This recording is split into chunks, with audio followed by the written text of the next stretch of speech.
Hello everyone, how are you. आज की video में हम लोग स्टार्ट करने वाले हैं एक डिस्कशन है हमारा साइबर सिक्योरिटी रोड मैप को लेके कि आज के टाइम पर साइबर सिक्योरिटी का रोड मैप क्या है। जो भी नए नए स्टूडेंट्स आते हैं, चाहे यूनिवर्सिटी स्टूडेंट्स हो या फिर यूनिवर्सिटी कंप्लीट करने के बाद, बीटेक कंप्लीट करने के बाद, बहुत सारे बच्चे ऐसे होते हैं जो अपना करियर साइबर सिक्योरिटी में स्टार्ट करते हैं, बट उन्हें प्रॉपर रोड मैप के बारे में नहीं पता होता कि पढ़ना क्या क्या है, कहाँ से शुरुआत करनी होती है।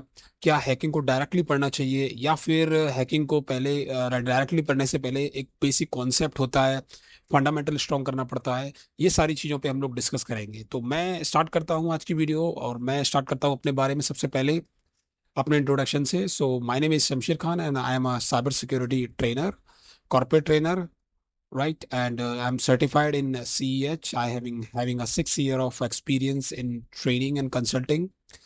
और मैं स्पेशलाइज्ड हूँ इथिकल हैकिंग में, नेटवर्क सिक्योरिटी में, वेब एप्लीकेशन सिक्योरिटी में, डिजिटल फॉरेंसिक में, मालवेयर एनालिसिस में, क्लाउड सिक्योरिटी में, एसओसी एनालिसिस में, एंड लिनक्स एडमिनिस्ट्रेशन में। ये मेरे सर्टिफिकेशंस हैं। मैंने सी एच वर्जन 12 किया हुआ है, कॉम्प्यूटर सिक्योरिटी प्लस सर्टिफाइड हूँ, AWS सर्टिफाइड सॉल्यूशन आर्किटेक्ट हूँ, सिस्को साइबर सिक्योरिटी एसेंशियल है, फोर्टनेट NSE 1।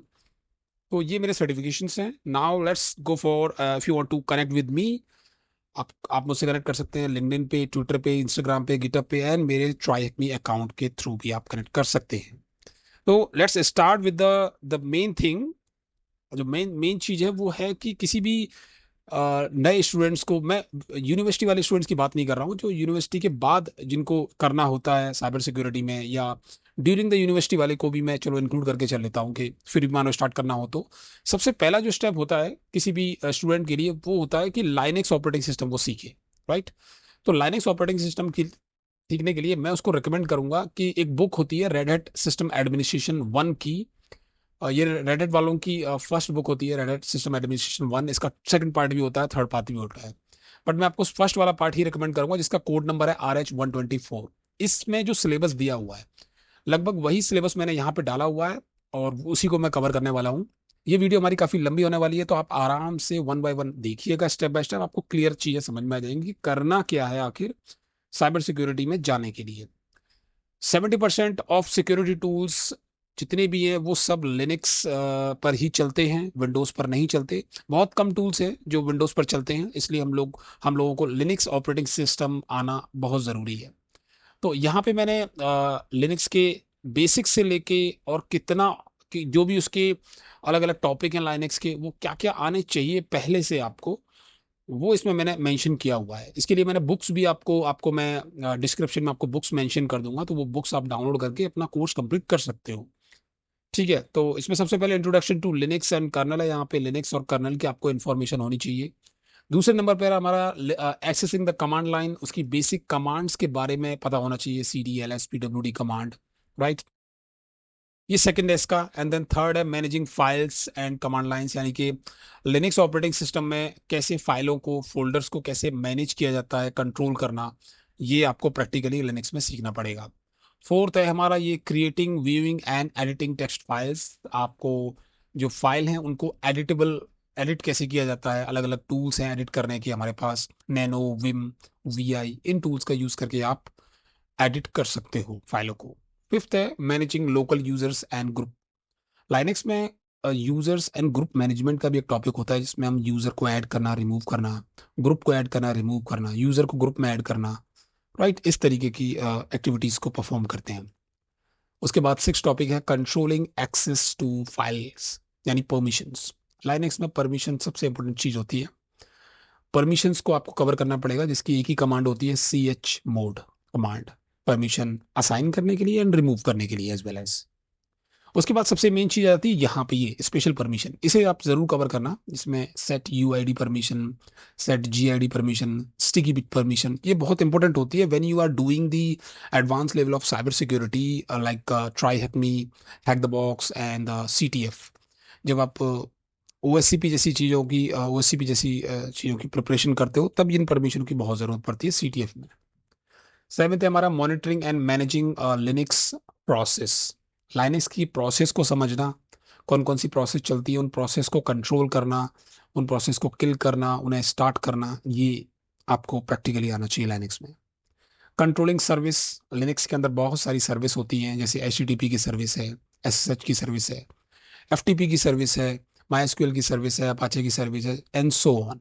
उन सर्विसेज को कंट्रोल करना, या तो स्टॉप करना या स्टार्ट करना या रीस्टार्ट करना। ओके, नेक्स्ट हम लोग देखते हैं एसएसएच। एसएसएच सबसे काफ़ी इंपॉर्टेंट चीज़ है। एसएसएच के थ्रू हम रिमोटली किसी भी डिवाइस को एक्सेस कर सकते हैं। तो इसकी कॉन्फ़िगरेशंस को समझना, इसके ऑथेंटिकेशंस को समझना, पासवर्ड लेस ऑथेंटिकेशन या पासवर्ड के साथ ऑथेंटिकेशन, की बेस्ड ऑथेंटिकेशन, ये सारी चीज़ें। 10th है आपका analysing and storing logs, Linux operating system के लॉग्स को समझना, बिकॉज आज के टाइम पे जितनी भी वेबसाइट है वो सभी लिनक्स पर ही चल रही हैं, राइट। तो इसलिए इसके लॉग्स को समझना जरूरी है। नेटवर्किंग, लाइनेक्स में नेटवर्किंग समझना, नेटवर्किंग की कुछ कमांड्स होती हैं, जैसे पिंग कमांड है, ट्रेस राउट कमांड है, नेटस्टेड कमांड है, राइट। तो इन कमांडों को समझना, curl command, W get command, NC, one of the famous and nice tool for the network troubleshooting. 12th है हमारा archiving and transferring file. File की आर्काइविंग करना, ट्रांसफर करना सीखना, मतलब ट्रांसफर के लिए फाइलों को एक सिस्टम से दूसरे सिस्टम में ट्रांसफर करने के लिए कौन कौन सी कमांड्स का यूज होता है। उसके बाद 13 है हमारा installing and updating software packages. Linux operating system को अंदर टूल्स को इंस्टॉल करना, उनको अपडेट करना, उसको सिस्टम को अपग्रेड करना, ये समझना। एक्सेसिंग लिनक्स फाइल सिस्टम को समझना, जैसे माउंट करना या अनमाउंट करना, ext4, XFS फाइल सिस्टम होते हैं, उनको समझना, यानी कि लिनक्स का जो कोर फंडामेंटल होता है और ड्राइव के बेसिस पर उसको। शेड्यूलिंग फ्यूचर टास्क, किसी भी टास्क को एक पर्टिकुलर फ्यूचर में, लाइक किसी भी पर्टिकुलर डेट पर असाइन करना कि ये शेड्यूलिंग हो जाए, पर्टिकुलर टाइम पर, डेट पर वो फाइल ऑटोमेटिकली रन हुआ करे, तो ये शेड्यूलिंग टास्क होते हैं। बेसिक स्टोरेज, लिनक्स की जो H D D S S D partitions होते हैं, एम के एफ एस, ई एक्स टी फोर, इन सबको समझना। मतलब एक तरीके से उसके जो पार्टीशन, जो ड्राइव होती है लिनक्स ऑपरेटिंग सिस्टम को मैनेज करने के लिए, वो। 17 है आपका मैनेजिंग लोकल वॉल्यूम्स, वॉल्यूम्स को समझना, ये भी काफ़ी अच्छा टॉपिक है, लिनक्स में ये भी कवर करना चाहिए। उसके बाद है आपका सेकंड फेज, जिसमें जब आप लाइनेक्स कंप्लीट कर लेते हो तो उसके बाद आपको स्टार्ट करना होता है नेटवर्किंग। नेटवर्किंग एक तरीके से साइबर सिक्योरिटी की बैकबोन है, इसके बगैर तो आप आगे बढ़ ही नहीं सकते, राइट। तो इसको भी हम लोग कवर करते हैं कि नेटवर्किंग में आपको क्या क्या आना चाहिए। सो नेटवर्किंग के लिए सबसे पहले मेन चीज होती है कि नेटवर्किंग का सबसे बेसिक जो फंडामेंटल है वो आप कवर करें, जैसे introduction to networking, LAN van van, ये सारी चीजें। उसके बाद नेटवर्किंग के अंदर मॉडल्स होते हैं, टीसीपी आईपी मॉडल है, ओएसआई मॉडल है, इसको अच्छे से डीपली कवर करना। और ओएसआई मॉडल की जितनी भी लेयर हैं, 7 लेयर्स होती हैं, उन लेयर को वन बाय वन डीपली उनको पढ़ना। जैसे फिजिकल लेयर है हमारी फर्स्ट लेयर, सेकंड लेयर है data link layer, third layer है network layer, transport layer, application layer, right. तो इन लेयर्स को डीपली अंडरस्टैंडिंग करते हुए, और हर लेयर पर ये पोर्ट, प्रोटोकॉल्स, डीएचसीपी, एचटीटीपी, इन सबको भी आपको डिकोड करते हुए जाना है, तभी आप नेटवर्किंग को डीपली समझ पाएंगे। नेटवर्क सिक्योरिटी का फंडामेंटल, एसीएल सॉरी, फायरवॉल और एसीएल, ये आपको कवर करना जरूरी है। फायरवॉल और एसीएल दोनों एक तरीके से कंट्रोलिंग के लिए होते हैं, बट दोनों में थोड़ा सा डिफरेंस होता है। वायरलेस एंड मोबाइल नेटवर्किंग को समझना, 2G network, 3G network, 4G network, 5G network, ये तो मोबाइल नेटवर्क की बात हो गई। अब जब बात आ जाती है वायरलेस सिक्योरिटी, जैसे वाईफाई, तो वाईफाई में पहले WEP यूज होता था, अब WPA 2, WPA 3 आ गया 2016 के बाद से। तो ये समझना आपको बहुत ज़रूरी है। नेटवर्क, एडवांस नेटवर्किंग कॉन्सेप्ट में नेट है, एसडीएन है, वीपीसी, सबनेट्स, सीडीएन, और नेटवर्क वर्चुअलाइजेशन है, पोर्ट फॉरवर्डिंग है, ये आपके एडवांस टॉपिक हैं, इन्हें भी आपको लास्ट में कंप्लीट करना ही होगा। Network monitoring and management, network monitoring management में नेटवर्क की मॉनिटरिंग के लिए Wireshark tool one of the famous tool. तो वैसे तो आप इसे छोड़ सकते हो, इसे तो जब आप हैकिंग कर रहे होगे तो वहां पे आप कवर कर सकते हो, बट अगर आपको पहले करना है तो कर सकते हो। इमर्जिंग टेक टॉपिक्स में, जैसे एक्स्ट्रा में अगर आपको कुछ पढ़ना है नेटवर्किंग के बाद, तो आप इंटरनेट ऑफ थिंग्स पढ़ सकते हो, एज एंड फॉग कंप्यूटिंग पढ़ सकते हो, ZTN पढ़ सकते हो, जीरो ट्रस्ट नेटवर्किंग, जो कि आज के टाइम पे काफ़ी ज़्यादा डिमांडिंग है। क्वांटम नेटवर्किंग पढ़ सकते हो, मतलब बेसिक उसका सिर्फ, राइट। फिर आता है जब आपकी लाइनेक्स हो जाती है किसी भी स्टूडेंट्स की, और उसके बाद नेटवर्किंग हो जाती है। ठीक है। उसके बाद स्टार्ट करना चाहिए प्रोग्रामिंग। प्रोग्रामिंग या स्क्रिप्टिंग। अब प्रोग्रामिंग के लिए सबसे पहली जो लैंग्वेज होती है, जो हर कोई आपको रिकमेंड करेगा, सी लैंग्वेज, वही मैं आपको करूंगा, क्योंकि साइबर सिक्योरिटी में वैसे तो दो ही लैंग्वेज सबसे ज्यादा इंपॉर्टेंट है, सी एंड पाइथन। राइट। अब चूंकि आपको प्रॉपर एथिकल हैकर बनना है, प्रॉपर एक स्टेज से एक प्रॉपर जीरो लेवल से एक बिगिनर लेवल से टॉप लेवल तक जाना है, तो आपको बाकी लैंग्वेजेस का भी आना जरूरी है। जैसे कि सी के मैंने वो टॉपिक्स डाले हुए हैं जो आपको नॉर्मली किसी भी वेबसाइट से मिल जाएंगे, वही मैंने डाले हुए हैं, और कुछ अलग नहीं है इसमें। लेकिन सी के बाद आपको जो करना चाहिए वो है पाइथन। तो ये जो Python for hackers topic list है, ये जो पाइथन के टॉपिक्स हैं ये आपके बेसिक्स हैं नॉर्मली। राइट। जो हर बंदा, जो भी पाइथन पढ़ने वाले हैं, सभी स्टूडेंट्स इतने इतने टॉपिक तो पढ़ते ही पढ़ते हैं, उसके बाद वो अपने अलग अलग फील्ड के हिसाब से पाइथन को पढ़ने लगते हैं। राइट। उसके बाद एक, अगर मैं हैकर माइंडसेट की बात करूं कि अगर आप हैकिंग के लिए जा रहे हो, साइबर सिक्योरिटी के लिए जा रहे हो, तो फिर मैं आपको रेकमेंड करूंगा कि आप पाइथन में जो लाइब्रेरीज होती है, मॉड्यूल्स हैं, वो फिर आप ये वाले करें। नेटवर्किंग के लिए आपको सॉकेट और आईपी एड्रेस वाले मॉड्यूल आने चाहिए, इन पे काम कर लें। क्रिप्टोग्राफी के लिए आपको हैजलिब और क्रिप्टोग्राफी, पाई क्रिप्टो, फॉरनेट, ये वाले मॉड्यूल्स आप लोग पाइथन में कर लें। वैसे ही वेब इंटरेक्शन के लिए रिक्वेस्ट है, यूआरएल है, ब्यूटीफुल शोप है, वेब स्क्रैपिंग के लिए डेटा हैंडलिंग है, JSON, CSV, pickle, regular expression के लिए आरई मॉड्यूल है सबसे बेस्ट, और प्रोसेस मैनेजमेंट के लिए सब प्रोसेस या फिर ओएस मॉड्यूल का यूज कर सकते हो। तो ये होता है पाइथन के लिए। ठीक है। मतलब इतनी भी पाइथन कर ली तो आप साइबर सिक्योरिटी में बहुत अच्छे प्रोजेक्ट बना सकते हो, उन पे काम कर सकते हो। बाकी का, अब चूंकि अब साइबर सिक्योरिटी में एआई भी आ गया है, तो उसके लिए फिर आप एडवांस लेवल पर जाओगे तो उसके लिए फिर अलग से आपको पता चल जाएंगी चीजें। ये मैं स्टार्टिंग लेवल के लिए बता रहा हूँ कि जो नए होते हैं बच्चे, उनके लिए क्या है, क्या करना चाहिए। जब आपकी पाइथन कंप्लीट हो जाए, या तो देखो आप पैरेलली एक साथ दो लैंग्वेज चला सकते हो, या फिर वन बाय वन कर सकते हो, आपकी चॉइस के ऊपर है। राइट। कितना आप कंज्यूम कर पा रहे हो। SQL, structure query language. Website hacking या फिर डेटाबेस हैकिंग में एसक्यूएल सबसे बड़ा रोल प्ले करता है। बिना एसक्यूएल के आप डेटाबेस हैकिंग को समझ नहीं सकते कि आखिर डेटा हैक कैसे हो रहा है। इसलिए एसक्यूएल मोस्ट इंपोर्टेंट टॉपिक होता है वेबसाइट हैकिंग का। तो एसक्यूएल में मैंने इसमें टॉपिक डाले हुए हैं, इंट्रोडक्शन टू डेटाबेस, एसक्यूएल, इसका बेसिक पढ़ो पहले, फिर बेसिक एसक्यूएल की क्वेरी पढ़ो, एसक्यूएल के फंक्शंस आने चाहिए, फिल्टरिंग डेटा, डेटा को फिल्टर करना आना चाहिए, डेटा डेफिनेशन लैंग्वेज, जैसे कि क्रिएट करना, अल्टर करना, ड्रॉप करना डेटाबेस को, टेबल को ड्रॉप करना। डीएमएल है, डेटा मैनिपुलेशन लैंग्वेज। कंस्ट्रेंट्स हैं, प्राइमरी की, फॉरेन की, यूनिक की, इन सब की ना डीपली थोड़ी सी नॉलेज होनी चाहिए। जॉइंस हैं, जैसे inner join, left join, right join, ये भी आना चाहिए।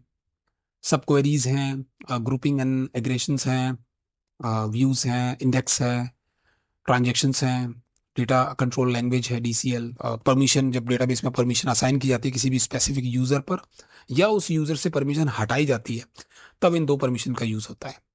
उसके बाद आपका ये एडवांस्ड एसक्यूएल के कुछ टॉपिक हैं, ये आप कवर कर सकते हो, अदरवाइज आप चाहो तो इसे ड्रॉप कर सकते हो। राइट।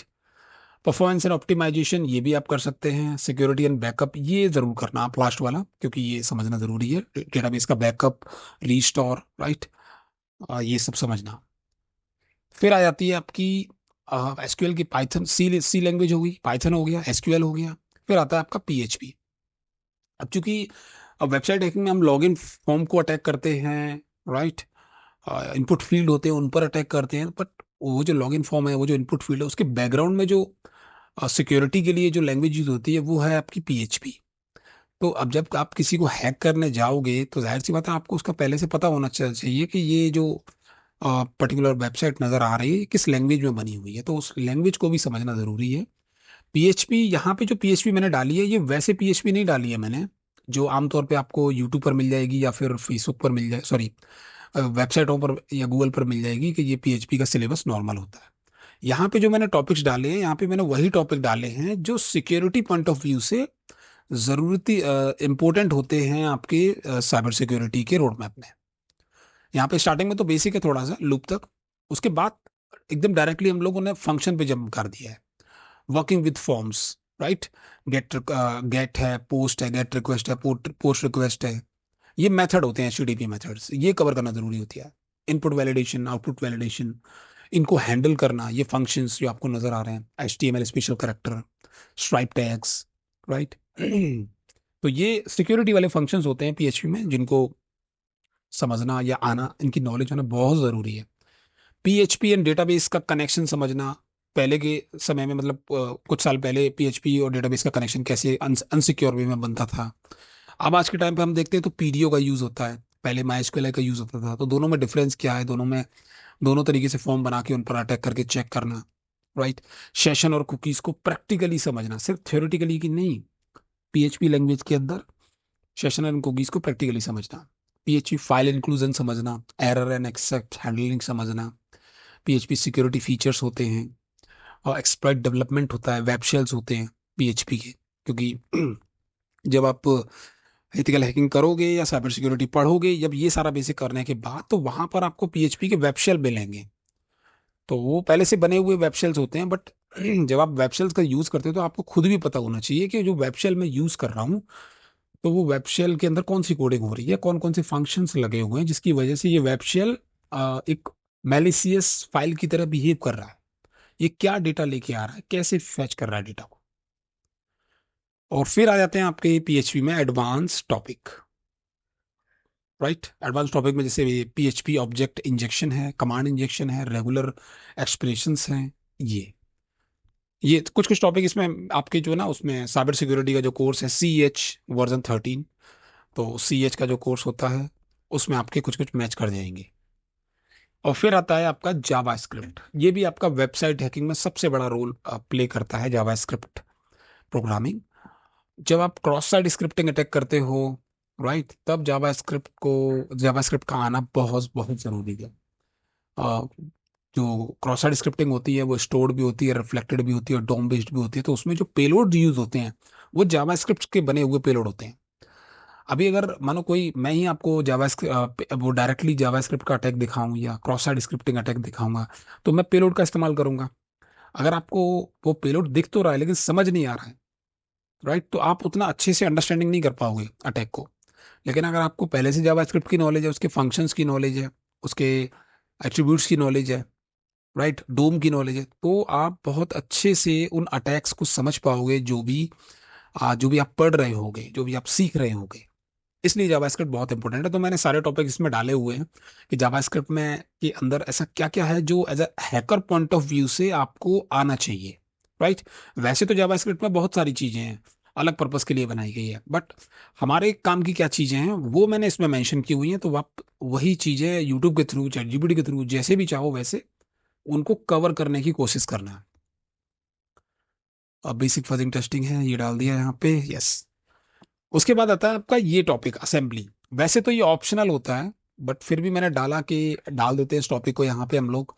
ऑप्शनल इसलिए है क्योंकि ये साइबर सिक्योरिटी के रोड मैप में तो नहीं आता है, ये लर्निंग का टाइम आता है। लेकिन जब आप CH कर लेते हो, एथिकल हैकिंग का कोर्स कर लेते हो, तो उसके बाद आपकी जर्नी स्टार्ट होती है या तो बगंटिंग वाली, या तो आप बगंटिंग की लाइन में चले जाते हो, या फिर आप जाते हो कैप्चर द फ्लैग लाइन में, राइट, यानी CTF की लाइन में, जहाँ आप CTF सॉल्व करते हो, हैकाथॉन में पार्टिसिपेशन लोगे, राइट, IIT NIT और जो भी आपके स्टेट लेवल की यूनिवर्सिटी है वहाँ जाओगे, वहाँ पे कंपटीशन में पार्टिसिपेट करोगे। तो वहाँ पे जो चैलेंजेस आते हैं वो अलग अलग टाइप के आते हैं, वेब के चैलेंजेस होते हैं, क्रिप्टो के चैलेंजेस होते हैं, रिवर्स इंजीनियरिंग चैलेंज होते हैं। तो ये जो रिवर्स इंजीनियरिंग के जो चैलेंजेस होते हैं उनको सॉल्व करने के लिए आपको असेंबली लैंग्वेज की कम से कम इंट्रो तो पता ही होना चाहिए। असेंबली लैंग्वेज कम से कम बेसिक बेसिक तो पता होना चाहिए। तभी आप रिवर्स इंजीनियरिंग जब आप सीखोगे, क्योंकि रिवर्स इंजीनियरिंग भी अपने आप में एक अलग कोर्स है पूरा, वो भी आप डायरेक्ट नहीं समझ सकते, उसके लिए पहले असेंबली लैंग्वेज आनी चाहिए। तो इसलिए मैंने इसको ऑप्शनल में डाला हुआ था कि या तो आप इसे करें या छोड़ दें, इसे बाद में भी आप कर सकते हैं। जब आपका CH का कोर्स या एथिकल हैकिंग का कोर्स कंप्लीट हो जाए उसके बाद आप असेंबली लैंग्वेज पढ़ सकते हो, ये उसके बाद ही पढ़नी चाहिए। बट अगर आप पहले पढ़ना चाहें तो पहले पढ़ सकते हैं, but I will recommend you कि आप CH का कोर्स करने के बाद ही इसको पढ़ना, असेंबली लैंग्वेज को, ठीक है। इसमें मैंने सारे इंपॉर्टेंट जो भी टॉपिक्स हैं, CPU रजिस्टर्स कौन कौन से इंपॉर्टेंट होते हैं वो सब मैंने इसमें डाले हुए हैं। सिक्योरिटी पॉइंट ऑफ व्यू से सब कुछ डाला हुआ है, कोई भी अननेसेसरी नहीं है। जैसे ही आपकी असेंबली लैंग्वेज हो जाती है, फिर आपके सामने सबसे बड़ा जो मेन रोल आ जाता है वो है आपका मेन सर्टिफाइड इथिकल हैकिंग का कोर्स वर्जन 13 विद AI, क्योंकि लेटेस्ट वर्जन नंबर यही चल रहा है CH का। तो उसके बाद आपको फिर ये कोर्स करना होता है, राइट। अब इससे पहले जितना भी मैंने बताया वो सब कुछ आपका बेस स्ट्रॉन्ग करने के लिए होता है, मतलब हैवी एकदम परफेक्टली बेस स्ट्रॉन्ग करना हो उस चीज के लिए। उसके बाद जब जब आपका बेस स्ट्रांग हो गया, तब आप अगर आप आते हो सी एच पे, तो आप सी एच के जो भी 20 मॉड्यूल्स होते हैं इसके अंदर, 20 मॉड्यूल्स का मतलब है कि मैं कह सकता हूँ कि 20 टॉपिक्स होते हैं बड़े बड़े, जिनको 4 फेजों में डिवाइड किया गया है। फेज 1 वनरेबिलिटी असेसमेंट, जिसके अंदर ये मॉड्यूल्स आते हैं। उसके बाद फेज 2 गेनिंग एक्सेस के मॉड्यूल, ये वाले। उसके बाद phase 4 mobile IoT and OT exploitation के मॉड्यूल। और फेज 3 में, सॉरी फेज 3 ये है, फेज 4 ये है। फेज 3 में perimeter and web app exploitation के सारे मॉड्यूल। ये 20 मॉड्यूल है। हर मॉड्यूल को अगर आप पढ़ते हो तो उसमें टाइम लगता है, right. Depend on the, her student का अपना एक माइंडसेट होता है कि वो किस स्पीड से पढ़ रहा है, कितना फ्री है वो, कि टाइम दे पा रहा है, राइट। तो एक तरीके से मैं यूं कहूँ तो हर मॉड्यूल में आपको एक अलग तरीके का एक्सपीरियंस मिलेगा, अलग तरीके के टूल्स है हर मॉड्यूल के अंदर। हर मॉड्यूल में आप अलग तरीके की हैकिंग सीखोगे, राइट। तो ये जो 20 मॉड्यूल्स होते हैं ये कंप्लीटली एथिकल हैकिंग के मॉड्यूल्स होते हैं। इनको करने के बाद आप सी एच के सर्टिफिकेशन को क्रैक करने के काबिल हो जाते हो। जब आप ये कोर्स कर लेते हो तो या तो फिर आप प्रिपेयर करो एग्जाम की और सी एच का एग्जाम क्रैक करो, या थोड़ा सा और वेट करो और बाद में भी आप दे सकते हो एग्जाम, कोई प्रॉब्लम नहीं है। ठीक है। तो ये यहाँ तक आपको कैसे भी करके पहुंचना होता है। अब ये जो सी एच का कोर्स है, विदाउट जितनी भी मैंने बताया आपको कि ये आना चाहिए, ये आना चाहिए, जितना भी मैंने पीरियड नॉलेज बताई है, विदाउट उसके डायरेक्टली अगर कोई भी सी एच करेगा, चाहे यूनिवर्सिटी लेवल पर उसको कराया जा रहा हो या वो खुद इंडिविजुअली करने की कोशिश करेगा सी एच को, तो वो समझ में नहीं आएगा उसके। क्योंकि हैकिंग फंडामेंटल मांगती है। अगर आपका फंडामेंटल स्ट्रांग नहीं है तो आप हैकिंग डायरेक्टली स्टार्ट नहीं कर सकते। आप कितनी भी कोशिश करोगे आपके समझ में नहीं आएंगी चीजें, कंफ्यूजन ज्यादा से ज्यादा होगा कि कोई स्ट्रक्चर वे नहीं मिल रहा है। तो वो स्ट्रक्चर वे ही मैंने यहाँ पे बताया हुआ है। मैंने यहाँ पे सिर्फ ये बताया कि हैकिंग को पढ़ने से पहले आपको क्या क्या आना चाहिए, राइट। तो नेक्स्ट चलते हैं हम लोग। अब हैकिंग में क्या पढ़ना होता है वो मैं एक एक वीडियो और बनाऊंगा उस पर, कि हैकिंग का जो सी एच का कोर्स है उसको किस सीक्वेंस में करना चाहिए कि सारे मॉड्यूल्स आसानी से कंज्यूम हो जाएं, आप आसानी से सीख जाएं। उसके बाद आ जाता है आपका ये, मतलब सारे जब आप हैकिंग लर्निंग स्टार्ट करते हो तो आपकी, या तो आप बिल्ड अ होम लैब, आप होम लैब बना सकते हो जिसमें आप वर्चुअल बॉक्स वीएमवेयर का सॉफ्टवेयर यूज करोगे, काली लिनक्स की मशीन होनी चाहिए, एक टारगेट वीएम होना चाहिए आपके पास जिसको आप टारगेट बनाओगे, विक्टिम बनाओगे अपना, उबंटू सर्वर या विंडोज सर्वर। वनेबल एप्लीकेशन आप यूज करोगे, DBW Metasploitable machine, juice shop. उसके बाद अगर आप सी एच का कोर्स कर लेते हो, हैकिंग सीख जाते हो, जो 20 मॉड्यूल कंप्लीट कर लेते हो, तो उसके बाद आपको जाना चाहिए लर्निंग प्लेटफॉर्म्स पे। कौन कौन से प्लेटफॉर्म है लर्निंग, जो आपकी, जो आप जब आपने कोर्स नया नया किया है तो उसके बाद आपकी स्किल्स को और ज़्यादा निखारने के लिए, आपको और ज़्यादा चमकाने के लिए, try hack me, hack the box, sports वगैरह अकेडमी, सी टी एफ के कुछ प्लेटफॉर्म है, कुछ वेबसाइट हैं जो आपकी स्किल्स को और ज़्यादा ग्रो करते हैं, आपको और ज़्यादा काबिल बनाते हैं साइबर सिक्योरिटी में और ज़्यादा एक्सपर्ट बनाने के लिए। तो ये प्लेटफॉर्म आप जरूर विजिट कीजिएगा after completing the C H, right. C H के जितने भी मॉड्यूल हैं उनको कंप्लीट करने के बाद ही इन मॉड्यूल्स पर, मतलब इन प्लेटफॉर्म्स पर आना चाहिए। और जब आप इन प्लेटफॉर्म पे अच्छा खासा ग्रो कर रहे होते हो, then you have to think about your certificate. Entry level पर आपको सर्टिफिकेट, आपको या तो कॉम्पिटिया सिक्योरिटी प्लस ले लो पहले, या फिर सी एच का सर्टिफिकेशन ले लो इसी काउंसिल से। वैसे तो आपको सी एच का, चूंकि हम इंडिया की बात कर रहे हैं तो इंडिया में सबसे पहले सी एच की वैल्यू ज़्यादा होती है, तो सी एच का सर्टिफिकेट सबसे पहले लो, बाद में आप कॉम्पिटिटिव सिक्योरिटी प्लस का सर्टिफिकेशन ले सकते हो। उसके बाद आपकी जॉब आराम से लग जाएगी, इंटर्नशिप मिल जाएगी। देन ड्यूरिंग द जॉब आप कोशिश करें कि ईजीपीटी निकालने की कोशिश करें, दूसरा सर्टिफिकेट है एक और ये, जूनियर पेन टेस्टर का। या फिर और उसके बाद ओएससीपी निकालने की कोशिश करें, ठीक है, ऑफेंसिव सिक्योरिटी सर्टिफाइड प्रोफेशनल। और ये आपके एडवांस लेवल के सर्टिफिकेट होते हैं, C I S S P, C I S M, G I S C, ये थोड़ा सा मैनेजर लेवल वाले, मतलब ज़्यादा एक्सपीरियंस थोड़ा सा मांगते हैं ये, तो इनको करना चाहिए। इसके अलावा और भी सर्टिफिकेट है, मैंने सारे सर्टिफिकेट मेंशन नहीं किए हैं, बट ये इजीनेस के लिए है कि आपको आसानी से समझ में आ जाए। फेज 5 में स्पेशलाइजेशन, जब आप सर्टिफिकेशन ले लेते हो तो उसके बाद आपको डिसाइड करना होता है कि स्पेशली आप किस लाइन की तरफ जा रहे हो, रेड टीम की तरफ जा रहे हो, जिसमें हम अटैकिंग वाला फेज अपनाते हैं, मतलब सिर्फ अटैक करना, राइट। जैसे डेवलपमेंट और फिशिंग, लेटरल मूवमेंट, मेटास्प्लॉइट का use, cobalt strike, group Swift pro. तो रेड टीम में क्या होता है, जो भी हैकर होते हैं वो रेड टीम में ज्यादातर अटैकिंग का काम करते हैं। और ब्लू टीमिंग में अगर आप जा रहे हो तो ब्लू टीमिंग में ये होता है कि आप वेबसाइट या किसी भी एप्लीकेशन को ना प्रोटेक्ट करने का काम करोगे। उसे अटैक करने का काम नहीं करोगे, उसे हैक करने का काम नहीं है आपका, आपका काम है उसे प्रोटेक्ट करना ब्लू टीमिंग में। राइट। वैसे ही क्लाउड सिक्योरिटी की एक लाइन होती है, अगर उसमें जाना है तो एप्लीकेशन सिक्योरिटी डेवसेकऑप्स की अलग लाइन है। मालवेयर एनालिसिस या फॉरेंसिक में जाना है तो अलग लाइन है। तो ये डिपेंड ऑन द स्पेशलाइजेशन कि आप किस चीज़ में ज़्यादा इंटरेस्टेड रहते हो, ब्लू टीमिंग की चीज़ों पे ज़्यादा काम कर रहे हो या रेड टीमिंग पे या क्लाउड सिक्योरिटी पे। तो जिस हिसाब से आप जिस लाइन में जाओगे उस हिसाब से फिर आपकी जॉब रोल्स आ जाते हैं। एंट्री लेवल पर जो जॉब मिलती हैं आपको, या तो जैसे ब्लू टीमिंग में जा रहे हो तो आपको एसओसी एनालिसिस टायर वन की जॉब मिलेगी, क्योंकि आप नए हो, फ्रेशर हो, इसलिए टायर वन। एक्सपीरियंस वाले होते तो टायर टू या टायर थ्री मिलती। और वहीं अगर आप रेड टीमिंग की तरफ जा रहे हो तो जूनियर सिक्योरिटी एनालिसिस हो सकता है, जूनियर पेन टेस्टर हो सकता है, IT support with security focus. तो ये एंट्री लेवल वाली जॉब्स हैं जो आमतौर पे मिलती हैं। राइट। मिड लेवल पर आपकी पेन टेस्टर बन सकते हैं, सिक्योरिटी इंजीनियर हैं, इंसिडेंट रेस्पॉन्डर हैं, क्लाउड सिक्योरिटी इंजीनियर हैं। ये अलग अलग पोजीशंस होती हैं जो 2 से 3 साल के एक्सपीरियंस के बाद आपको ये मिल जाती है। और सीनियर लेवल पर तो आपकी सिक्योरिटी आर्किटेक्ट है, एसओसी मैनेजर है, सीसो है। ये थोड़ा सा 8 से 10 साल के एक्सपीरियंस वालों को मिलती है। सैलरी की अगर मैं बात करूं साइबर सिक्योरिटी में, तो फ्रेशर लेवल पर अगर मैं देखूं तो जितना मेरा एक्सपीरियंस रहा है और जितने लोगों को मैं जानता हूं अपने नियर बाय में जो साइबर सिक्योरिटी में जॉब कर रहे हैं अच्छी अच्छी सैलरी पे, तो 0 से 1 यानी कि मिनिमम 1 साल के एक्सपीरियंस पर या फिर यूं कहूँ कि एंट्री लेवल पर आपको 6 से 8 लाख के पैकेज पर आपको जॉब आसानी से मिल जाती है आज के टाइम पे। कोई बड़ी बात नहीं है।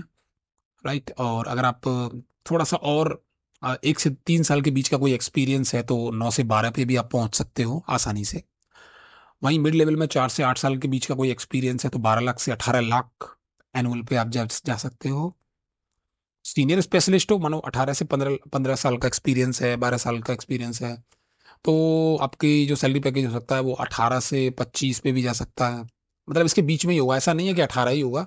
आई मीन टू से नियर बाय 25 के आसपास होगा, 20 के आसपास होगा, 21 22 के आसपास होगा।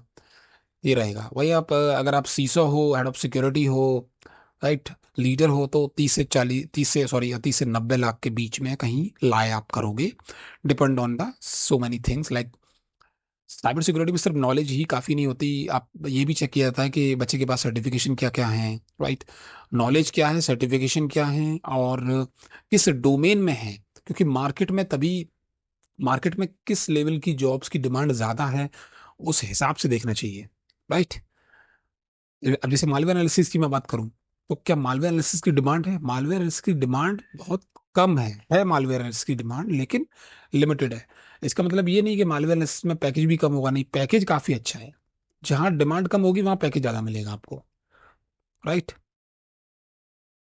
अब बात आ जाती है सबसे मेन, ये जो मैंने रोड मैप आपको बताया, ये उन लोगों के लिए जो फ्री थे, कंप्लीटली घर पे बैठे हुए थे या बीटेक हो चुकी है और उन्हें साइबर सिक्योरिटी में करियर बनाना था, उनके लिए, फ्रेशर बंदे के लिए।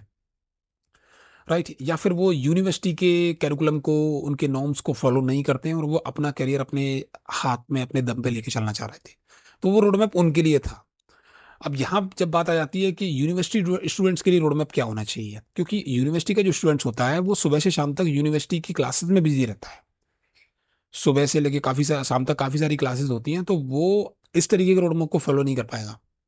बिजीनेस काफी ज्यादा होती है, एग्जाम आ जाते हैं, ये है वो है, बहुत सारी चीजें होती हैं। उनके लिए सबसे बेस्ट है कि वो पहले ही अपने फर्स्ट ईयर जैसे तैसे जो भी है कंप्लीट करें। फर्स्ट ईयर खत्म होते ही वो अपने इमर्शन का जो टाइम होता है, 2 महीने की छुट्टी होती है, 1 महीने की छुट्टी होती है, उसमें वो लाइनेक्स फंडामेंटल कंप्लीट करें, नेटवर्किंग फंडामेंटल कंप्लीट करें। और जैसे ही सेकेंड ईयर में आते हैं वो तुरंत CH वर्जन 13 के मॉड्यूल्स 1 बाय 1 लगाना शुरू कर दें। यूट्यूब पर बहुत सारे रिसोर्स अवेलेबल हैं आज के टाइम पे। उडमी का कोई भी एक कोर्स खरीद सकते हो। जो CH काउंसिल की जो 20 मॉड्यूल्स हैं वो आपको अनऑफिशियली टेलीग्राम पर या फिर गूगल से आसानी से, गिटहब से आसानी से मिल जाते हैं। 1 बाय 1 उनको मॉड्यूल्स को कंप्लीट करें, या फिर डायरेक्टली आप किसी की इंडिविजुअल के थ्रू कोर्स को स्टार्ट कर दें। ये होता है, ये है आपका यूनिवर्सिटी स्टूडेंट्स के लिए रोड मैप, सबसे बेस्ट है यूनिवर्सिटी। क्योंकि अब बात करें कि यूनिवर्सिटी के स्टूडेंट्स को वो जो बाकी की प्रोग्रामिंग लैंग्वेज है वो करने की जरूरत नहीं है क्या? बेशक है। वो इसलिए क्योंकि लाइनेक्स ज़्यादातर बहुत कम यूनिवर्सिटी में पढ़ाई जाती है। नेटवर्किंग का कोर्स कराया जाता है एवरी एवरी यूनिवर्सिटी में, नो डाउट। बट फिर भी मैंने इसमें लिख दिया। उसके अलावा क्रिप्टोग्राफी है, पाइथन है, और डेवलपमेंट की कुछ लैंग्वेज है, ये ऑलरेडी यूनिवर्सिटी उनको सिखा रही होती है। तो इसलिए मैंने इसमें ऐड नहीं किया है। मेरी तरफ से सिर्फ ये है कि वो सीक्वेंस फॉलो कर ले, लाइनेक्स कर ले खुद से। नेटवर्किंग कॉलेज में इतनी जल्दी उसको कराई नहीं जाएगी, तो वो खुद से पहले से ही कर ले, सेकेंड ईयर से पहले। और जब सेकेंड ईयर में एंट्री करे तो CH वर्जन 13 पढ़ना शुरू कर दे। तो ये नए बच्चों के लिए था। अगर कोई लेट भी हो गया है, सेकंड ईयर पूरा निकल गया, थर्ड ईयर में आ गया है, तो भी मैं यही बोलूंगा कि वो यही वाला रोड मैप फॉलो करें, क्योंकि आप यूनिवर्सिटी के स्टूडेंट्स हो तो टाइम तो लगेगा। ठीक है। ओके, सो आई होप अगर आपको कोई डाउट है कि किसी और चीज़ को लेके, नेक्स्ट जो मैं रोड मैप बताऊंगा वो इस चीज़ पर बनाऊंगा कि CH वर्जन 13 में जो 20 मॉड्यूल हैं उनका सिक्वेंस क्या होना चाहिए। पहला मॉड्यूल कौन सा पढ़ना चाहिए कि आप सारे मॉड्यूल को वन बाय वन करके आसानी से समझ पाएं और प्रैक्टिकली उनको कंप्लीट कर पाएं। राइट। तो अगर आपको कोई डाउट होता है, आप कमेंट में अपना डाउट ड्रॉप कर सकते हैं। I will respond you. Thank you everyone.